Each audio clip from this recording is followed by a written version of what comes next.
week has been a complete washout. We have the Parliamentary Affairs Minister, Mr. Kamal Nath, with us. Mr. Kamal Nath, you are considered to be a kind of a wizard as far as getting the business agenda passed. But the whole of last week has been a complete washout. Does that bother you? Does that worry you? Because the important agenda is coming up next week. Of course it bothers me. Of course it worries me. Because at the heart of our democracy lies parliamentary democracy. And the fragmentation in polity, political parties are now in their own orbits. You have so many parties who have a different agenda, who have different issues.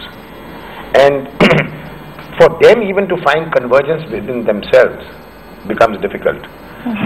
Then for me to find convergence not with one party, but a series of parties becomes difficult.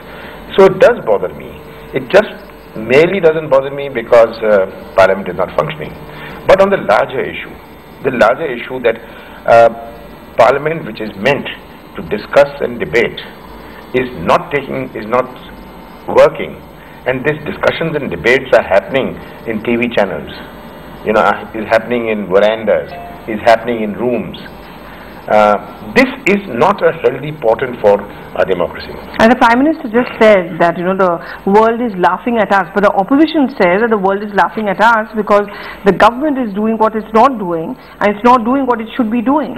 Well, the opposition must understand that it is, for governments it becomes not just merely the art of the desirable, but the art of the feasible. And I think that opposing for the sake of opposition, you find fault in everything. The opposition has not come out in a long time to say the government has done anything right. But they're not supposed to, they're the opposition. Yeah, but no, there is an opposition. I remember Mr. Bajpai used to stand up and say, even as the leader of the opposition, and applaud the government. He did that to me personally when I was Environment and Forest Minister. So the opposition just opposing for the sake of opposing. If they have issues, let's discuss it in the House.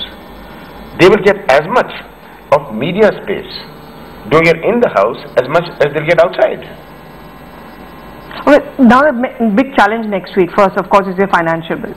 That could be passed because it's a constitutional crisis and everyone is going to come around to it. But the other two game changers which the Congress was really looking at, and something which Mrs. Gandhi set her heart on, was one, the land acquisition bill, and second, food security bill. Apart from the fact that those pension insurance bills and all those things. You don't see that coming, do you? Well, let's see what happens next week. I don't want to write them off.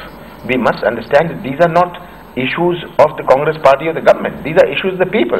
If we talk of the food security bill, that food security bill is for 65% of the population. But the perception is that it's going to be, if passed, a win-win situation for the Congress. Congress is going to take the credit. Why should they give that credit to the Congress up ahead of the Lok Sabha elections? Do you think that's the politics being played out? Is that the right kind of opposition? Even if it hurts the people, let's suppose.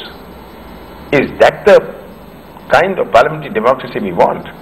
And they must remember that if they don't like the government, vote it out.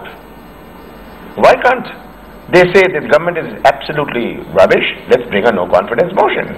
You're challenging them to a no confidence motion, but you are aware of the fact that there is a divide within the opposition also. That is in every democracy. It's not, they are not opposing, they are obstructing. There's a difference between opposing and obstructing. And when you oppose, you got to oppose based on your numbers.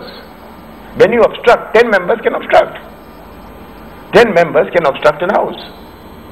So are we going to have a system which leads to a breakdown where 10 or 15 members can obstruct the house? So when you know you can't oppose it, then you say, I'm going to obstruct it. Is that what we should subscribe to? So who are you looking out at? I mean, one strategy of the Congress, and yours particularly often has been, which what we've noticed is dividing the opposition. You played a Mulayam against the BJP, you spunk this kind of a surprise on the BJP, for instance. Is that what you're looking at in the days to come? I'm not looking at any craftsmanship in this.